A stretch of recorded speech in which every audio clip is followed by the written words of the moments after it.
Hello everybody and welcome to Raid Shadow Legends. This is not only an overdue video, but this is also take 3. I recorded 40 minutes-ish of material, no sound. That's so frustrating.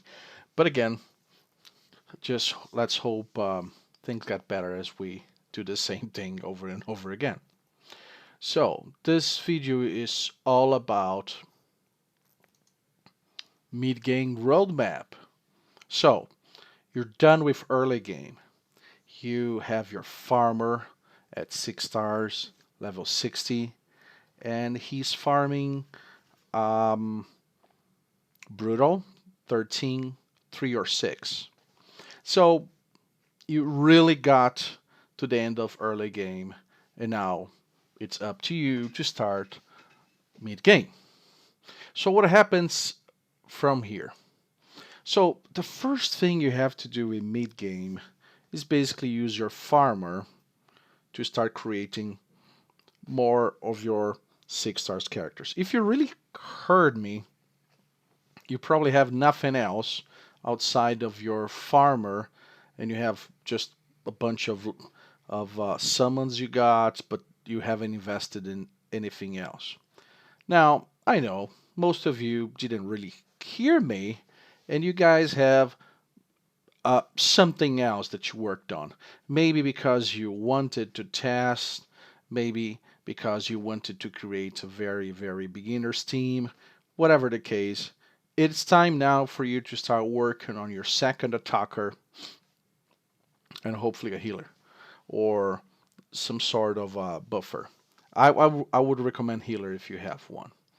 And that's the early stages of this middle game where you still are in the campaign working on um, another couple characters so you can start actually touching more content. Okay, let's sometimes images talk better than words, right? So let's work on this image here. So let's talk a little bit about the campaign.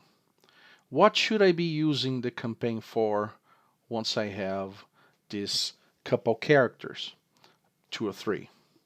So the first thing is you continue to use the campaign as your farming spot for XP in order to create your second, your third, your fourth level 66 stars heroes. Use the campaign with all the energy you have, all the time that you have. And remember, the two most important resources you have would be energy and your time. So, and maybe not in this order, depends on what you do.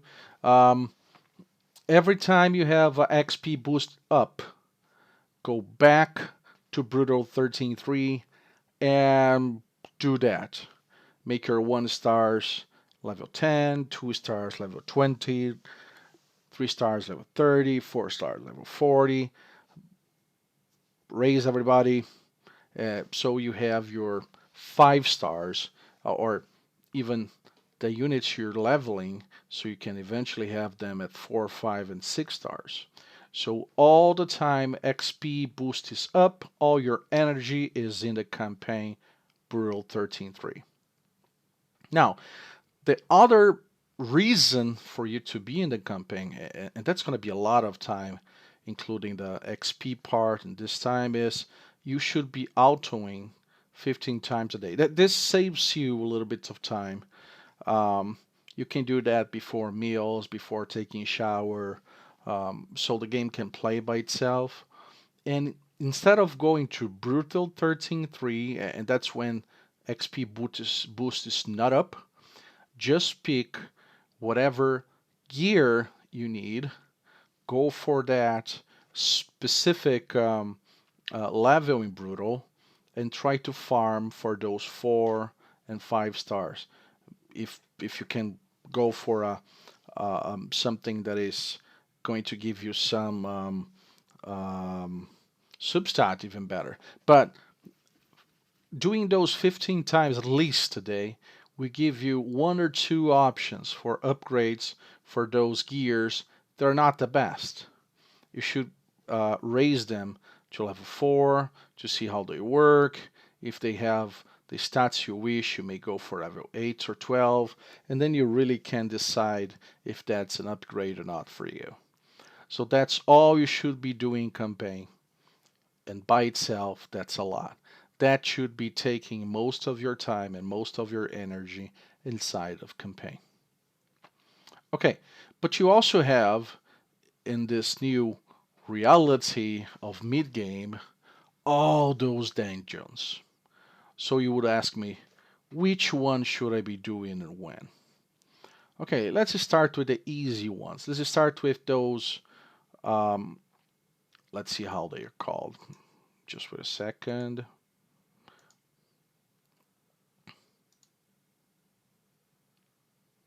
Yeah, the potions ones.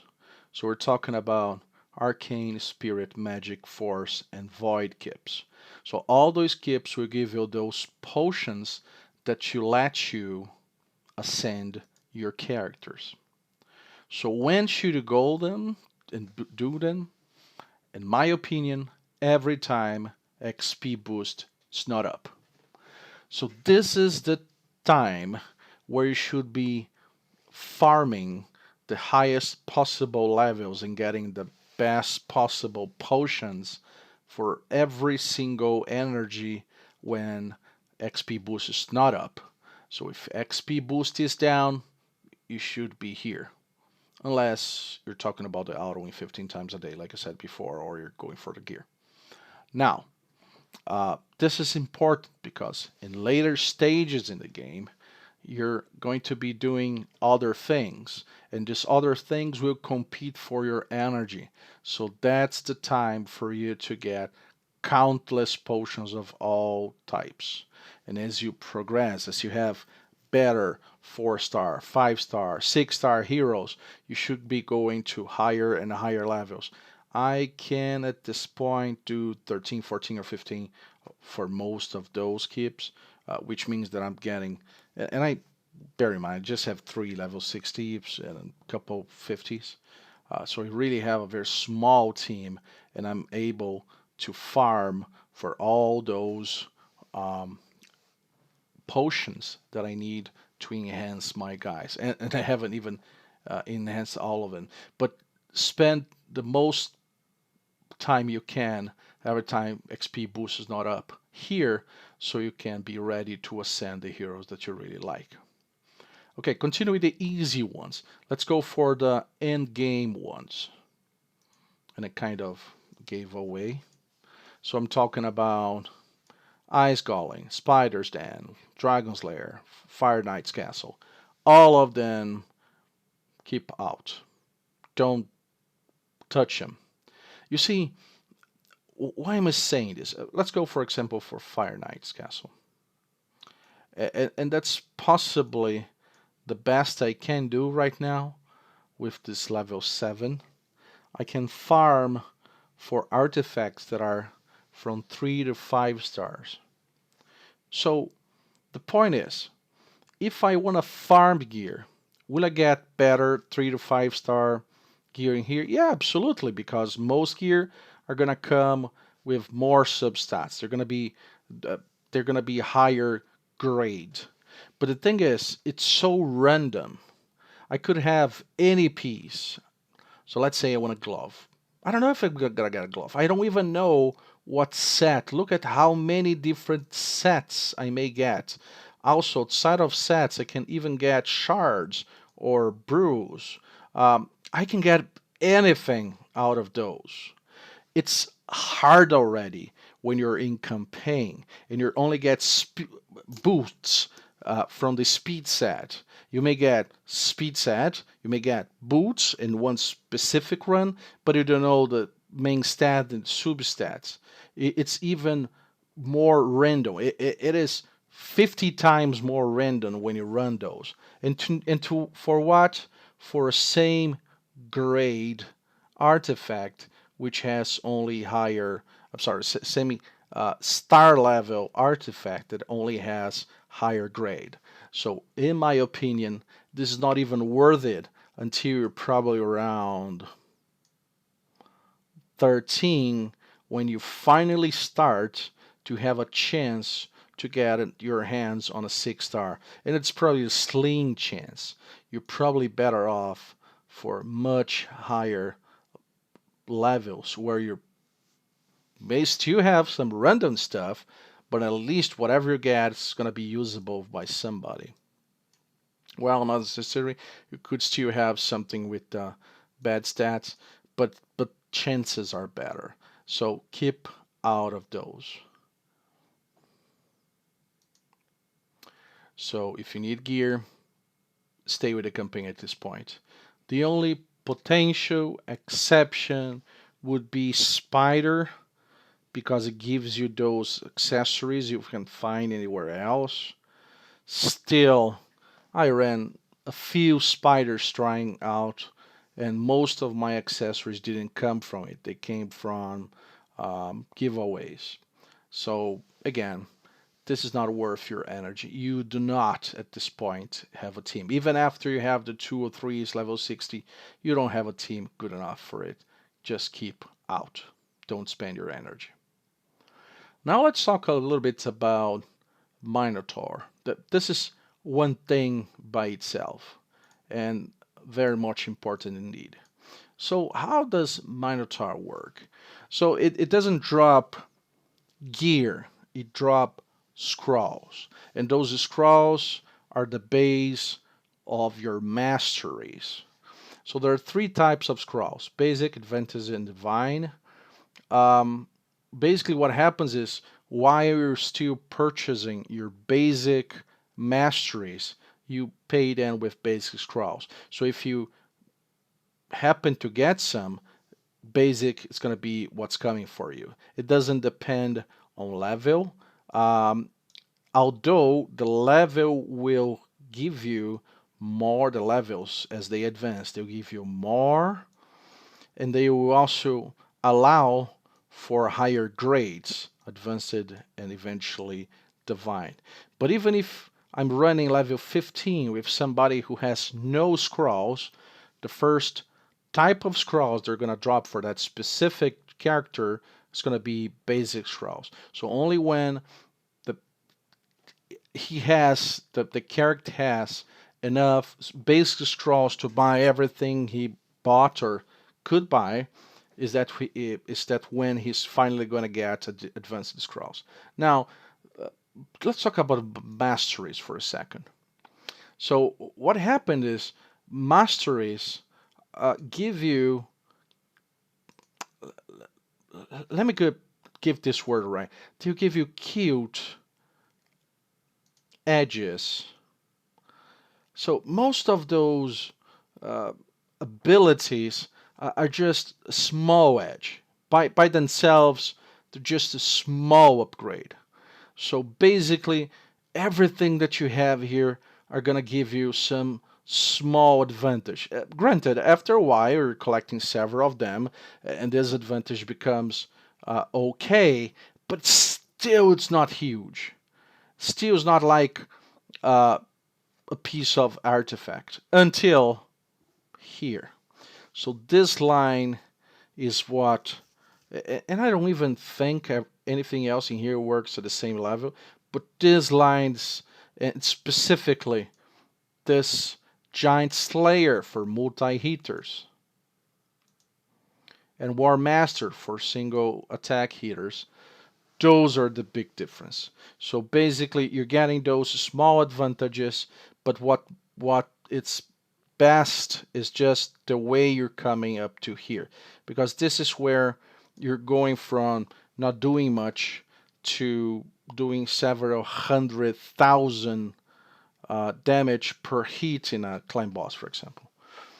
Um, be warned, it's so hard.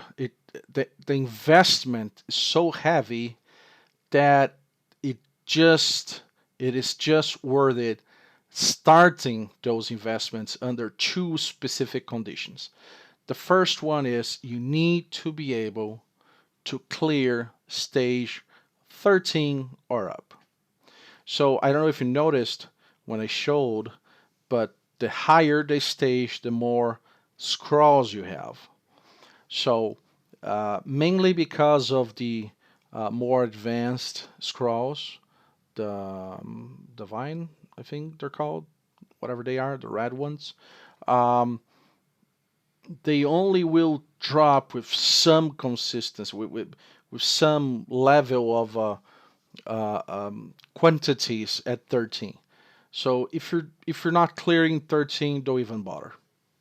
Continue doing your um, potions, continue doing your campaign, and don't even bother spending energy here. When you finally get to clear 13, there's a second pre-requirement. You need to clear it with 2 or 3 characters. And that's important because in the end of a run, if you kill the Minotaur, one of your party members is going to get scrolls. Only one, it's random. And if you have multiple, it's going to take you forever to be able to get your masteries.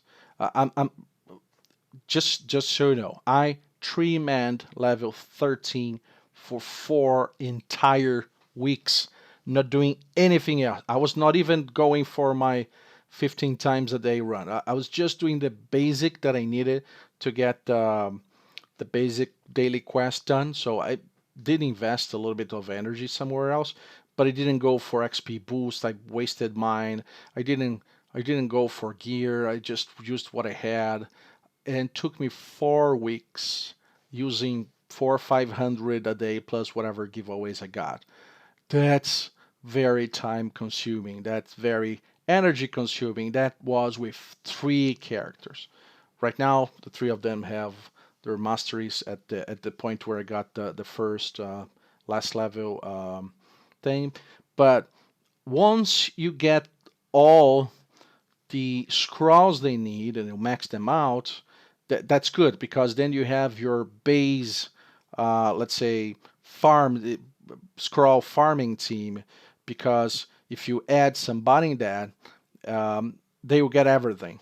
Since the other ones are maxed, this one character you're adding, let's say you're done with the 3, this one character you're adding is going to get everything. So it becomes a lot quicker. It still is probably 2500 energy at level 13, probably a little less at 14 or 15.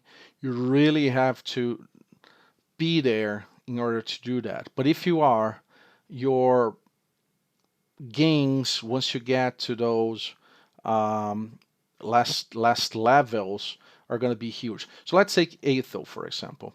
Let me remove it for a second. So she hits 3 times with her first skill, meaning she has 30% of hitting a certain amount of percentage based on the enemy's with a cap for the clan boss. She is hitting whatever she's doing, roughly 40,000 damage, plus a 30% chance per hit for 75,000. I've seen her crit twice in one attack. That's 200,000 damage in one attack. So that's how good this is against the clan boss. This is how I basically doubled my damage over the last few days. Recommend very strongly, but only when you reach those pre-requirements. Before that, don't do yourself a favor. Don't go there. Otherwise, you're going to be spending 2-3 months trying to farm something instead of raising the characters that you need to eventually be able to farm them. So don't go there just yet until you're ready for it. Yeah, sure. Go and test every so often, a couple times a week. It's fine, but up to this point, don't do nothing else. And one last thing you should be doing, and I'm gonna be skipping arena. Arena is fine. It gives you bonuses that you use everywhere. Do your dailies and should be okay, unless you arena freak and then you can do more. But then join a clan. And by the way, my clan, Underworld Kings, has open spots. Please, we're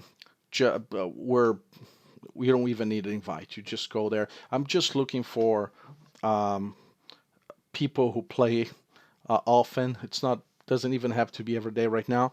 And as we grow, we of course we might start requiring things. But right now, I just need to fill my ranks with people who play every day. And if you attack, if you're in an active guild that has at least beaten um, the easy boss and working on normal or hard bosses, and you hit with everything you can 2 4 times a day, you're gonna get some uh, um, sweet rewards every day, and that's really good. Uh, every other day, you're gonna probably get an upgrade. Um, Depending on where you are at this point of the game, but you should be doing clan boss every day. So, summary, what's the summary here? XP up, campaign. Farming for gear, campaign only. Potential exception for spider, I wouldn't bother. Don't touch those three for no reason. They're late game, end game. They're not what you should be doing right now. Plus, you save yourself some fun for later. XP boost, just do it until you're ready for the Minotaur. For you to invest heavily on Minotaur, try to have hundreds of every one of those potions ready for you. When you're ready, when at this point, Minotaur and everyday clan boss. This is what you should be doing at this point, and this is really, really the mid game roadmap. I hope I was clear about it, but if you have any questions, please let me know. If you think different, please let me know. Thank you very much. Have a good one. Bye.